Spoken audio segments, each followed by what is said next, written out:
வணக்கம். ஃபேஸ்புக் நண்பர்கள் அனைவருக்கும் என்னுடைய வணக்கம். அரசியல்வாதியும் கடவுளும் இரு கண்கள் மாதிரி.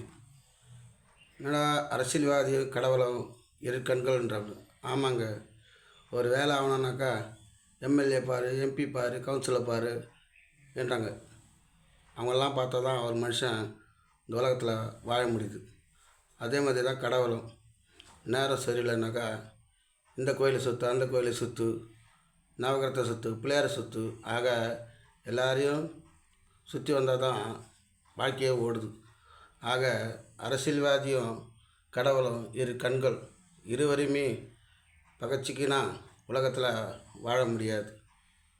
சிவாஜி கணேசன் சரஸ்வதி சாபத்தில் சொல்லுவார், கடவுளை பாடினால் பாடுவேன் நன்றி, இடையில் தோன்றும் மனிதனை பாட மாட்டேன்னுவார். ஆனால் இந்த காலத்தில் மனுஷனை புகழ்ந்து பண்ண தான் வாழ்க்கையே ஓடுது என்று எனக்கு கருத்து. நன்றி, வணக்கம்.